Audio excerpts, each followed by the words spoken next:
and I mean, towels. I think if you're married and you want to share toothbrushes, fine. That's up to you. Because you guys share things that are even more intense than toothbrushes, so you may as well just share. Okay, so for the fact that married couples share things that are, in quotes, more serious than toothbrushes, does that mean they should share toothbrushes too? No, it doesn't mean so. Okay, but they can. Yeah, they can if you want. I mean, I feel like that's your decision.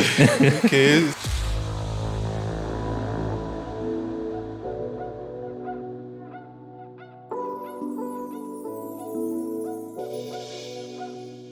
Hi, guys. Welcome to Med Corner, a captivating podcast dedicated to exploring the vast and ever-evolving world of health and medicine. It's a beautiful day. I'm Dr. Yahweh, and I'm with my colleague, Dr. Oxby. Yes, sir. How are you doing? I'm good. How are you? I'm doing very well. And so today we are discussing a part 2 of a topic we spoke about in a previous episode, and that is some harmful practices that people engage in on a daily that are harmful to their health. I talked about harmful earlier on. So some practices that are harmful to health that people engage in on a daily basis. So we've spoken about a number, then we'll just continue today. So what's the first on our list for today? All right. So the first on the list is sharing of personal items, especially sharps. That's very important, and it's good that it's coming out here. So sharing of personal items, especially sharp objects. You would think that in the 21st century, this shouldn't be an issue because, like, everybody should be sensitized. Sensitized. Why? Everybody should be sensitized. Yeah. yeah. But while I was working in Gombe, there was a time I went to cut my hair. Like, believe it or not, I actually barbed my hair. You barbed it. Can you remove this cap? Let's see something. So when I got there around 5 p.m. and the guy didn't sterilize the clipper. He didn't sterilize, he didn't burn, he didn't do anything. And he was about to start. I was like, bro, what's up?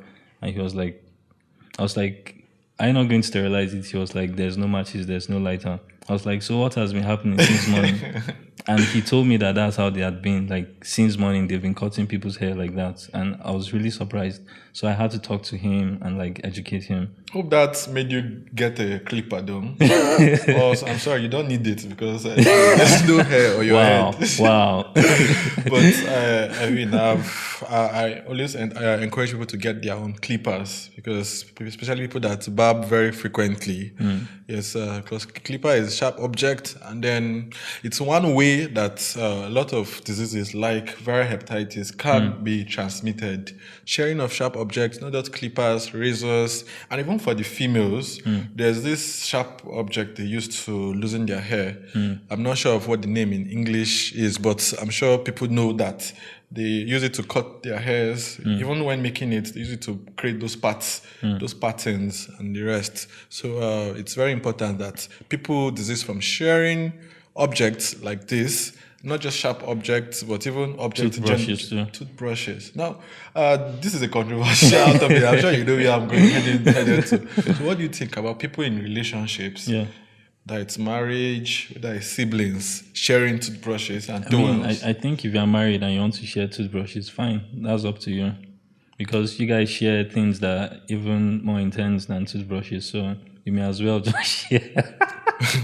Okay, so for the fact that married couples share things that are, in quotes, more serious than toothbrushes, does that mean they should share toothbrushes too? No, it doesn't mean so. Okay, but they can. Yeah, they can if you want. I mean, I feel like that's your decision. Okay, it's Dr. Oxborg that said so. Don't quote me. So, but I mean, we should be careful about sharing things as long as you're not in a marital relationship or see friends that easily share towels, share other things that are personal. So those things they are not good. Everybody should have their personal There's items. a reason why it's a personal item. Yeah, so Please go and buy your toothbrush and your towel and everything personal to you. Please get yours. all right. So the next the next practice people engage in that may be harmful to their health is the use of fake drugs, fake or expired medications. The fake drugs are everywhere. We have fake drinks, fake drugs. Fake alcohol. Alcohol is a drug. If in case people don't know, alcohol is it is the most abused drug on earth. Alcohol. So alcohol is a drug. So use of fake or expired drugs can be very, very harmful. Can I ask you a question? You can. If a drug has expired, does it become more poisonous or less poisonous? What do you think? I know all drugs are poisonous first. Yes, all drugs are poisons. Word. So I think if a drug gets expired, I think it becomes more poisonous. Okay. Yes. But we can still I argue. think it can go both ways. It can go both ways depending on the drugs, drug. So that may be a bone of contention, but it's not our area of interest. What we are interested in, don't use expired drugs. Exactly. Some may say, okay, the drug just expired today. Or yesterday, or it just expired one day ago. Yeah. Let me quickly, my body wouldn't know. I don't know. Do you want to be taking that risk with your body? So I think once it expires, it expires. There's no need to go around it. And then And for drugs now, I think for authenticity, there are scratches on drugs that you could use to verify if it's fake or original. So, and people don't really do that. I don't know if it's because they don't know or they just feel once it's there, it's original. Okay, I think we should tell them today there are the scratches on drugs. So just scratch it, send the code to a particular number. It won't take you 1 minute, and you just be sure that what you're taking is good. What you're taking is authentic. It's your health. You don't have to joke with it. 1 minute wouldn't cost you anything. So please, that's very important. Next on the list. I think you should talk about this one. Refusing vaccines or immunizations. Yes. I mean, in this part of the world, like we've seen how much death in people has declined over the years because of the vaccines and immunizations. But now there are a lot of conspiracies coming up and a lot of things. People just bring up explanations to things that are not there to justify their actions, and that is completely wrong. So immunizations, vaccinations are completely safe, especially the ones that have been used for a long time. I know people may have issues with the very recent vaccines that are getting out, but the ones that have been tested and are trusted. Especially for children that have like a whole schedule where they have to run through. Yeah, there are measles vaccines, there are BCG vaccines to prevent tuberculosis, to prevent serious infections in children, and not just in children, even in adults. That's where the hepatitis B vaccine comes in, and hepatitis B infection is a chronic infection that could lead to someone's death. So if it can be prevented through a vaccine, that doesn't cost so much, I mean, why can't we take it? So hepatitis C doesn't have a vaccine yet. No. Maybe you would help us someday. Yes, I'm working on it. But there's no vaccine for hepatitis C yet, but for B there's a vaccine. So for diseases that are vaccinable, I hope there's a word like that, people should go get their vaccines. Very important. Yeah. So the next practice that people engage in and could be harmful is not completing antibiotics course.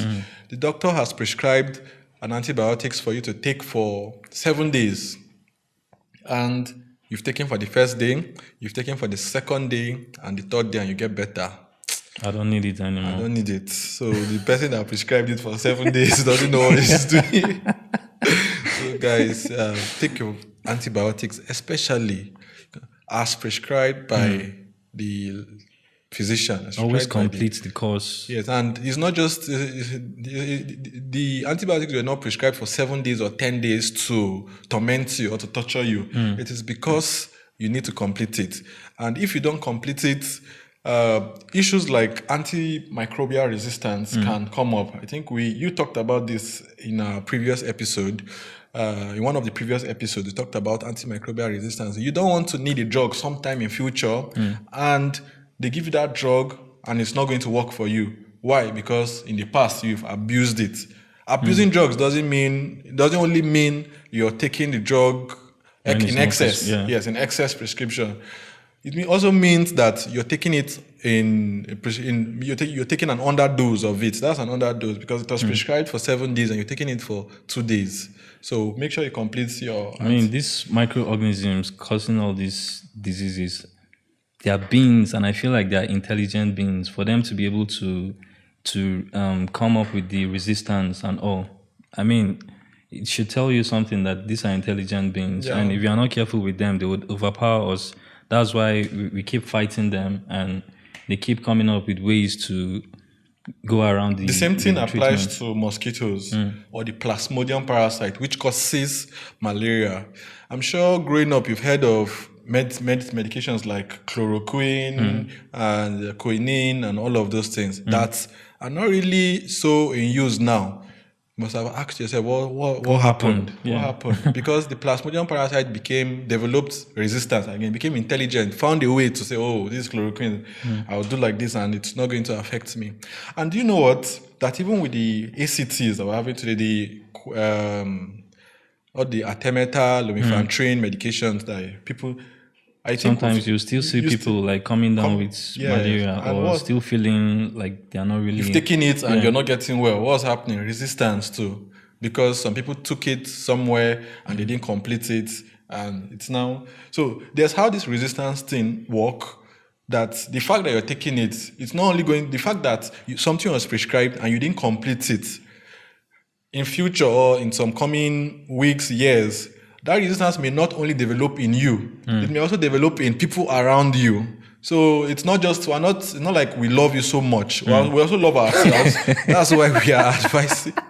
I mean, we love you, but we love every other person too. So I'm saying that it's not something that affects you alone. It affects every other person around because the immunity there's a concept of the whole thing we don't want to go into now, but it's for everybody too. So until everybody is safe, nobody is safe. I think this also applies here also. So complete your antibiotics, complete your medications as prescribed by the physician.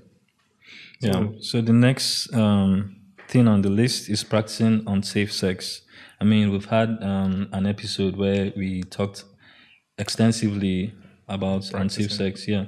There's a whole lot of things are under unsafe sex. So I think you should go back, just find the episode and watch you. I But promise in you. summary, get tested, use condoms, and communicate with your partner.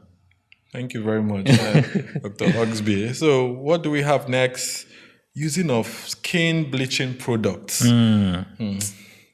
I feel like we should take an entire episode to also talk about this because this is something that is very rampant these days. Somebody said something that if you want to be maybe the next future billionaires, you should open a kidney center that will be running dialysis, kidney transplants for people. Yeah, you'd make a lot of money, bro. Do you know why? Because there are a lot of bleaching products that people are using these days.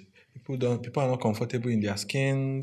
They want to look like the white. They want to look more beautiful in quotes, and they forget that their black skin is even the real beauty. Not being a racist here, but by the time they use these bleaching products, how are these bleaching chemicals excreted? Through the kidneys. They go to the kidneys and then they form deposits. They cannot be excreted. What happens? They damage your kidneys. Before you know it, in future, it's accumulating. And you're asking yourself, what's going on? In the next Where few is this years, from? you're already having some kidney failure, chronic kidney disease, looking for dialysis money or looking for transplant money. I'm not saying everyone who is having a kidney problem today use bleaching products. Let me put this out there. There are a lot of causes of kidney disease, but a common cause is use of bleaching products. So people should use bleaching soaps, bleaching creams. All right. Thank you, Dr. Yahweh. You're welcome. Your skin is skinning, by the way. Don't make me blush. All right. The next thing on the list is poor food hygiene, poor food storage, poor food preparation. Okay, so I think this is just very self-explanatory. We don't need to talk so much about it. But like if you are preparing your food, you need to prepare it properly. Make sure you observe a good hygiene.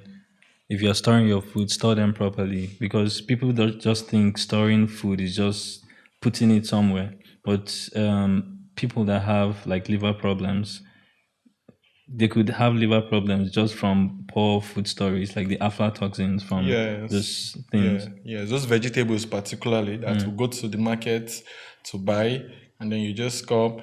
One is that people who are selling it probably did not store it well, probably just put it, and then those aflatoxins just grow on them, and then you come, you get to your house, you still don't store it well, you don't process it well, and you eat the aflatoxins. They have been found to cause liver damage. It can even cause liver cancers. So storage of food is underrated. Processing your food is also underrated. Boil what you're supposed to boil. Wash what you're supposed to wash. Properly. Yes, properly. That's a key word there.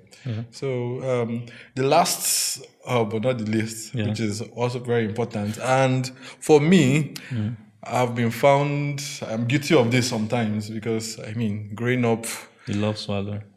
Not actually. Like, let's say it first. Let's say the point first. All right. Yeah. So what is it? It's taking drugs with eba, semo, or swallow. Any other kind of swallow. Yeah. So if you were like me, Like, you know how, for example, this is swallow, and then you put the drug, and then yes, just wanted to explain that. Like, if you were like me, who hates malaria tablets or some antibiotics because of the smell, and you can't taste. stand it because of the taste, and it makes you feel nauseous, you vomit whenever you perceive it, and maybe to get rid of that, you like to put it, just as he said, you get your swallow, in quotes, as Nigerians call it, your eba, semo, pounded yam. You create that notch, and then you put the tablets, fold it, and then wow, so descriptive. You have so much experience in this. I mean, I didn't like tablets. I didn't like those tablets. They smell a lot. So it's just my coping mechanism. But we're learning today that it is a really wrong thing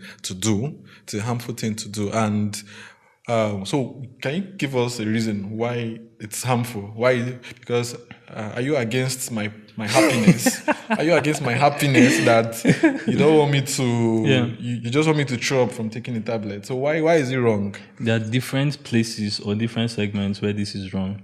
One of them is being, usually when your drug goes to your stomach, the surface area increases when it melts, dissolves. But then you're engulfing it in eba. Like, what time is your stomach going to use to to open that to get to the You want drug? to stress your stomach. It's delaying the absorption, delaying the time for the drug to peak effect to begin. And there are some drugs that would definitely react with some of the Constituents of the eba or the Exactly. pounded yam or the amala, and whatever then you're even using. making either new byproduct or even decreasing the potency of that particular drug. I feel sad about this point because this one touched me. So guys, it's wrong to put your tablets or your capsules inside eba. I mean, that's why we have pharmacists, and we need to work together to make these drugs in a more, how should I put it, in a more Palatable Exactly. forms. Yeah, so it's very important. No, this just came to me. I mean, I want to ask you.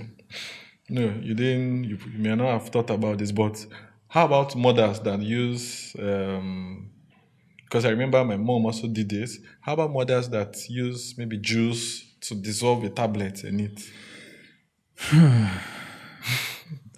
What do you have to say? use Anyways, water. Yes, but Even that's though it's that's going to be challenging and all.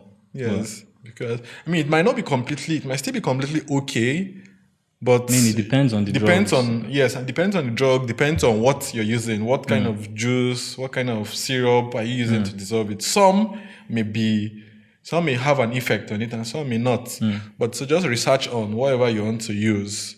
But I don't. Anyways, I don't want to give an absolute answer to this or an absolute statement before I will be quoted, and that, those are the kind of things people can take. I mean, we could just say if a doctor should prescribe drugs for your child, talk to the doctor what kind of fluids you could use to dissolve that, and then he would give you the appropriate advice. Yeah, guys, we've come to the end of today's episode, and I'm sure you've learned a lot as always. So make sure you do not hesitate to drop your comments, drop your questions, drop what you want us to talk about next, and we'll be here to answer them and then also get back to you. Please make sure you also share this and subscribe, please.